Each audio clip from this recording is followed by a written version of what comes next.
The International Business Times has a superb article detailing how Donald Trump indeed is guilty of collusion. But it's not the kind of collusion that you think it is, and it's not the kind of collusion that the media has been trying to make the case for over a year now. No, it is collusion with predatory payday lenders. Now, if this is something that disappoints you, that's pathetic, because this is not something that should disappoint you. This is a huge, huge deal. And it's something that should garner, week-long coverage and outrage from every corner of the media and every Democratic politician in the country. But I'm going to go out on a limb here and venture to guess that you will not see that outrage. You will not see the Democratic politicians making an issue of this. Because this is the kind of collusion that it seems like every politician, definitely every corporate politician in the country, is totally fine with. So they explain here in the International Business Times, Mick Mulvaney's Consumer Financial Protection Bureau quietly closed an investigation into a payday lender headquartered in Mulvaney's home state Monday. The company previously donated to the former congressman's political campaigns. Wow, isn't that interesting how that works? Payday lender World Acceptance Corporation announced in a press release Monday that it received a letter from the Consumer Financial Protection Bureau stating that the financial watchdog had closed its nearly 4-year investigation into the company's marketing and lending practices. The company, which is headquartered in South Carolina, has given at least $4,500 in campaign donations to Mulvaney, who represented South Carolina in the House for 6 years before becoming President Donald Trump's budget director last year.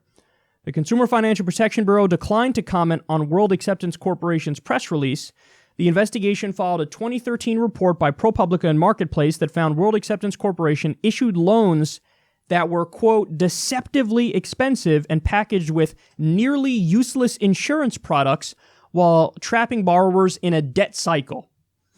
So they go on to say, and this is a very important part, Mulvaney has received $57,100 in campaign contributions from the payday lending industry over the course of his political career.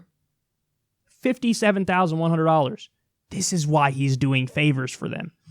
On Thursday, the Consumer Financial Protection Bureau dropped a lawsuit it filed last year against 4 payday lenders located on Indian reservations for allegedly charging interest rates between 440 and 950%.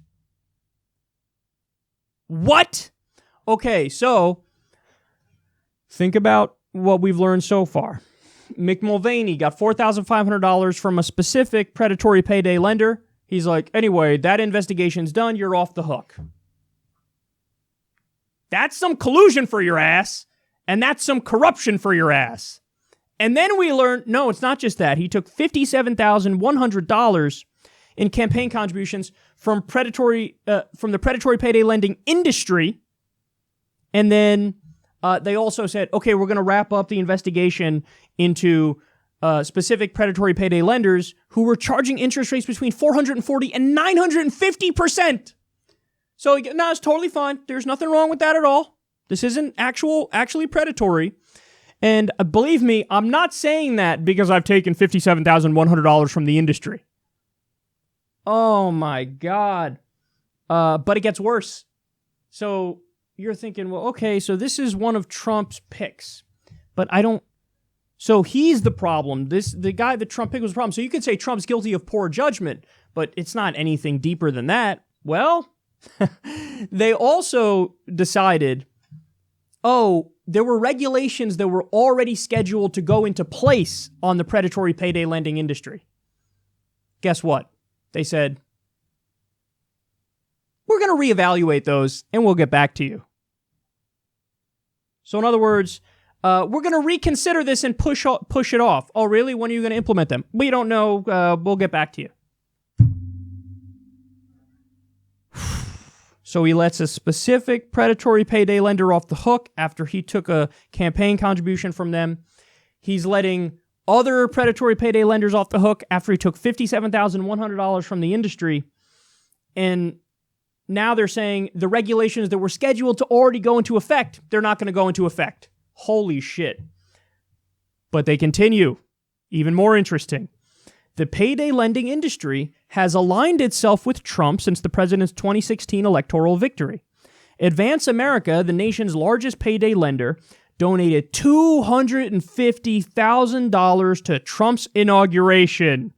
Rod Acox, awesome name, a title loan executive, contributed $500,000. His wife kicked in another $500,000.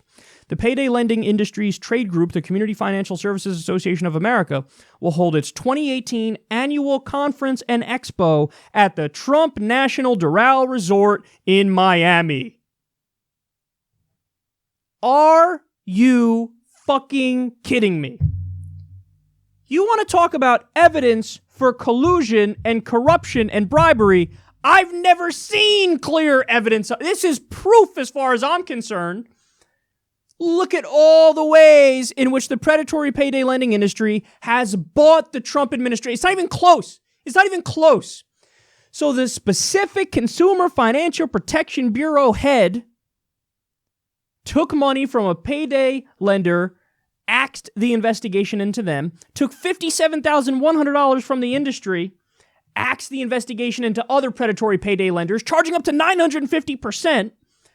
They got rid of the regulations that are scheduled to already go into effect on that industry.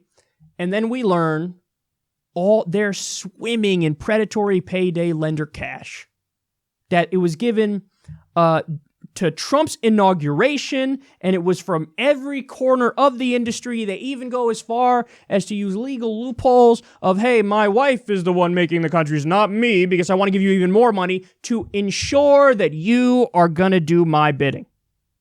Now, this isn't just the case with the predatory payday lenders. This is also the case with the private prisons.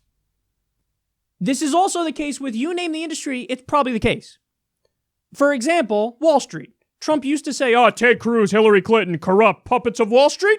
Puppets? And then what did he do? He got in office. He skipped the middleman. He said, okay, I will now put the president of Goldman Sachs in my administration. He put Gary Cohn, he put Steve Mnuchin, he put multiple different Goldman Sachs people in his administration. Then look at that, lo and behold, his tax plan massively helps Goldman Sachs. And also, they're floating an idea of doing an infrastructure bill where they privatize large swaths of the infrastructure and give it to Goldman Sachs for profit. Mind you, this is a criminal institution that had fraud as a business model, and that was proven after the subprime mortgage crisis and the Great Recession. You want to talk about collusion, you want to talk about bribery and open corruption, here you go. Here you go. But, like I said, the Democrats haven't made a peep about this. Mainstream media hasn't made a peep about this. Why on earth have the Democrats not said anything about this? Well, perhaps it has something to do with the fact that they're playing the same fucking game that the Republicans are. Debbie Wasserman Schultz has taken a tremendous amount of money from the predatory payday lenders, and she also was against regulating them. And again, it's not just with that industry. You go down the list. Wall Street, same thing. The military-industrial complex. So many Democrats crossed over to vote with Republicans to increase the Pentagon budget $100 billion. $100 billion. We're now spending about as much as we were at the peak of the war on terror in the mid-2000s. And even Elizabeth Warren voted for that.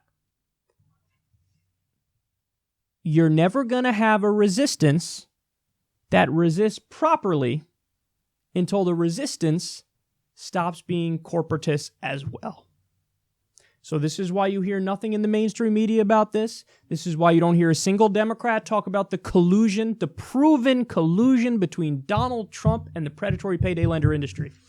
I mean, if I was an elected Democrat, you wouldn't be able to get me off TV talking about this. Every time I open my mouth, I would talk about how Donald Trump is in the pocket of predatory payday lenders, and there are people out there who are getting hosed, paying 950%. These are legalized loan sharks. This is mafia, mob bullshit that's going on here. Donald Trump is against poor people in America. He's against the economically downtrodden. He's against working people who work full-time jobs, don't make enough money to survive, and then he wants financial institutions to screw you twice. So you have to elect this, you have to get this guy to office. He's doing the bidding of big money interests. Look, it's proven. It was that cheap to buy Donald Trump. That's all it took. $57,000 for the head of his Consumer Financial Protection Bureau. Whatever it was, $1 million or so for his inauguration in different forms. That's all it took. And he's a little puppet. He's a puppet to the predatory payday lenders. But not a single Democrat is making that argument because they know, shit, we're also somewhat guilty of the same goddamn thing. So let's just talk about Russia. So use the argument that's flimsy, has no teeth, push a red scare. Now the Russia thing is leading to a crackdown on social media, taking away, I think you're a Russian bot. So I think Twitter's going to ban your account. This is stuff that's happening right now. Again, the algorithms for news on Facebook, on Google, on YouTube, they go, oh, if you're an independent outlet, you're akin to Alex Jones and fake news. You're akin to Russian propaganda. So now we're going to deprioritize you and it's harder for people to find your stuff. This is the effect of the Russia hysteria. That's what's happening right now. Never mind the hawkish escalation where we're building up NATO troops on the border. We're sanctioning Russia more. Now we armed Ukraine. We're fucking pushing towards World War III as a result of this. But that's what Democrats would rather focus on than the proven collusion and corruption with the predatory payday lending industry because they're guilty of this too. So mum's the fucking word. Well, guess what? On this show, mum is not the word. On this show, I got a lot of words for you, bitch. Words about how corrupt both of you are and about how we need a populist left wave that takes no corporate PAC money. And a group of politicians that will get in there and do what the American people want. Get money out of the system, Medicare for all, living wage, free college, ending the wars, legalizing marijuana, and the list goes on and on. But now you know, anytime you hear anybody talk about Trump and collusion, you go ahead and demonstrate to them how the real collusion is with the predatory payday lending industry, but they don't give a fuck about that because they're partisan hacks.